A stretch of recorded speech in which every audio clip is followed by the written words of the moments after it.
"160 foreign maids' job change applications rejected last year.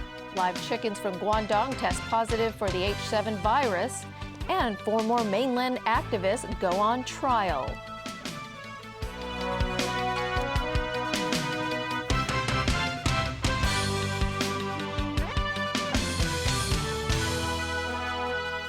Good evening. The Immigration Department reported today that it turned down 160 applications last year from foreign domestic helpers who tried to switch their employer after having their original contracts terminated.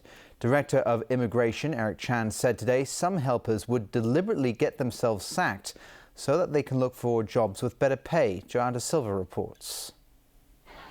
By law, foreign domestic helpers have to leave Hong Kong after 2 weeks once their contracts are terminated. That is, unless they are involved in litigation and are waiting for a hearing. Helpers may sue their employers for unpaid wages, untaken leave days, or refusal to buy an airline ticket for them to go home. But the Immigration Department suspects that not all of the cases are genuine, and some of the helpers are just buying time in Hong Kong to look for another job. Director of Immigration Eric Chan says they get suspicious if a helper does not show up for a hearing 3 times in a row, in which case they will not be allowed to extend their stay in Hong Kong or apply to work for a different employer. In the second half of last year, the Immigration Department investigated 160 such cases. Chan says some helpers do not actually want to work for the employer who applied for their working visa in the first place.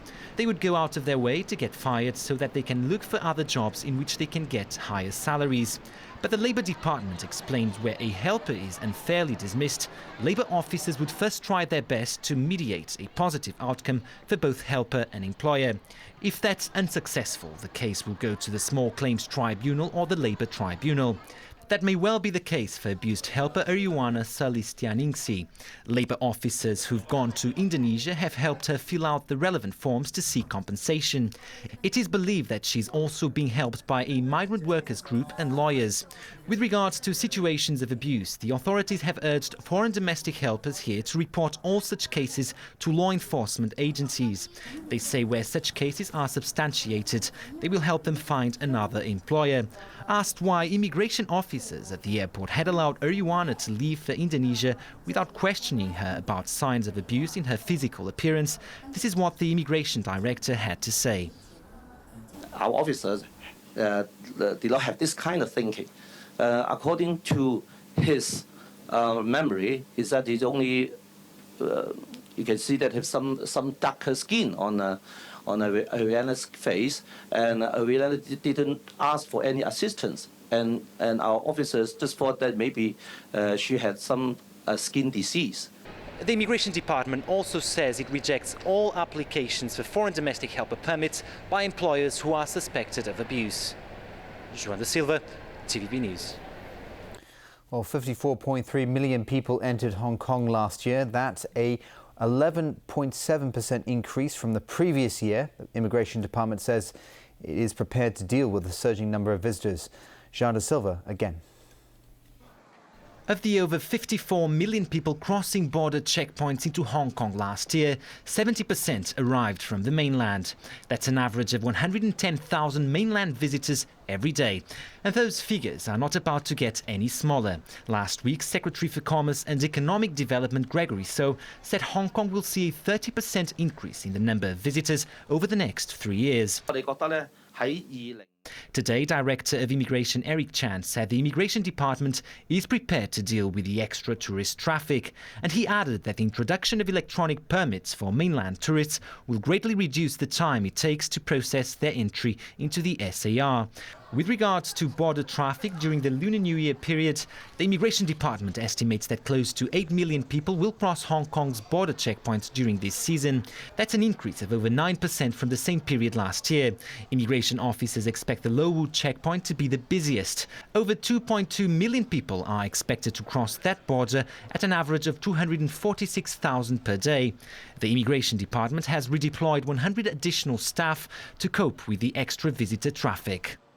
The Immigration Department believes that of the 8 million people crossing Hong Kong's border checkpoints during the Chinese New Year holiday, an estimated 70% will be doing so along the land border with mainland China.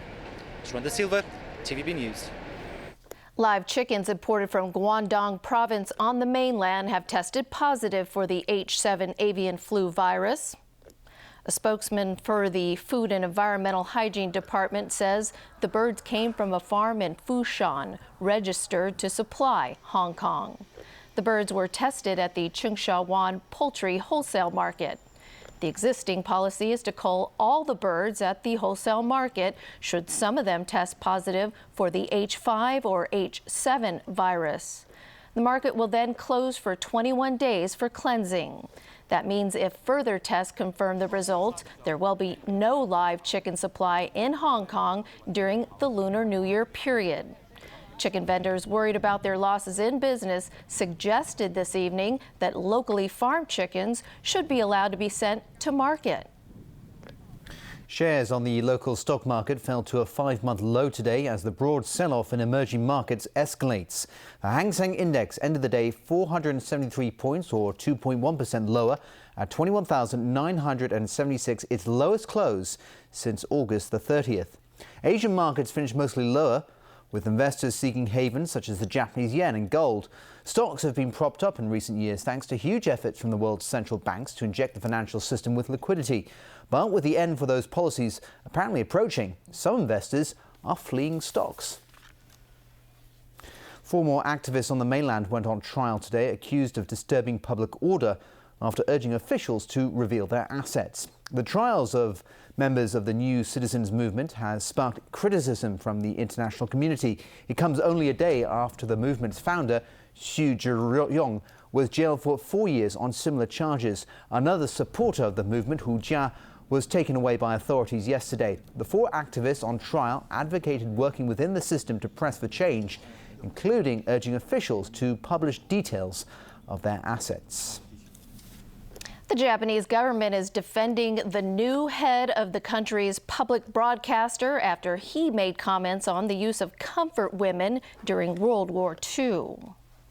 On Saturday, NHK Chairman Katsudo Momi told a news conference marking his appointment that comfort women existed in any country at war, not just Japan.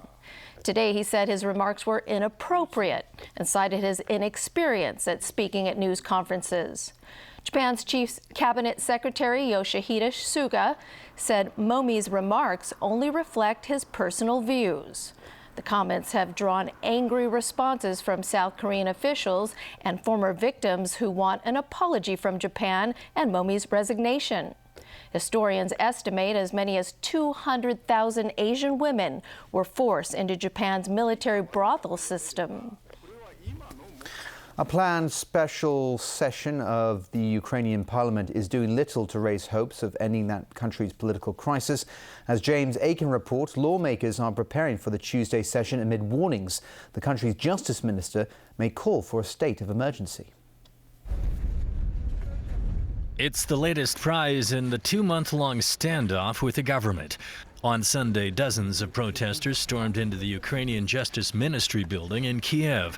In the past week, demonstrators have seized government administration buildings in several cities. The move prompted Ukrainian Justice Minister Olena Lukash to warn protesters that if they do not leave the building, she will be forced to ask the government to introduce a state of emergency. But there seems to be little interest in compromise among protesters who were enraged after President Viktor Yanukovych abandoned plans to sign political association and free trade deals with the EU last November.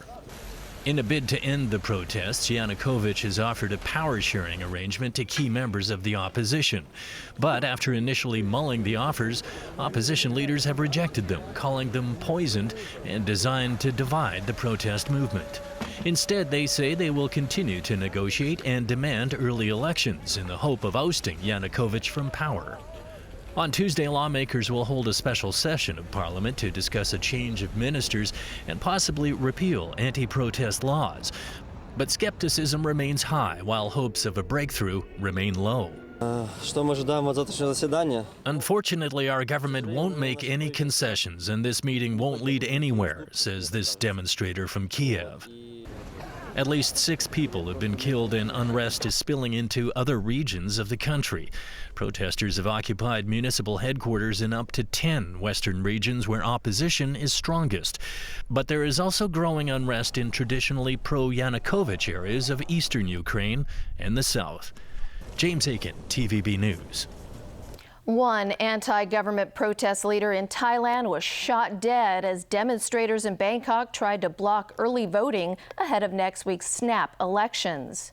It brings the death toll to 10 since protesters took to the streets in November, vowing to force caretaker Prime Minister Yingluck Shinawatra to step down. A spokesman for the National Police confirmed the anti-government protest leader was killed at an advance voting location in the Bang Na district. Gunshots rang out amid the chaos when anti-government protesters and Yingluck supporters began throwing punches at each other. 11 people were also wounded in the clashes. It's not clear who fired the shots, but protesters accuse the government and police, calling it a failed attempt at intimidation. Main protest leader Suthep Thaugsuban addressed supporters today. He pleaded with the masses not to give up, saying the leader's death is painful, but they should continue protesting so as not to waste the lives of Thai people. Yesterday's deadly shooting came amid a state of emergency that took effect in Bangkok and surrounding provinces last Wednesday. Such violence adds to doubts over whether the February 2nd election should go ahead. Confident she would easily cement her position as Prime Minister, Yingluck Shinawatra called for the snap elections. But anti-government protesters have wrecked her plan. In a clear setback, the government confirmed 45 out of 50 polling stations set up in Bangkok for advance voting were rendered shut because of anti-government protesters. Warning of more bloodshed to come, Thailand's election commission is working to postpone voting for at least a month. The commission is slated to meet with Yingluck tomorrow to discuss rescheduling the election. This after a constitutional court ruling opened the way for a delay in the face of months of violent anti-government protests in the capital. And still ahead on the news tonight, a 33% drop in corruption complaints last year, a 2-hour strike by cabbies to press for a fuel surcharge, and a call for a medication disposal program in Hong Kong.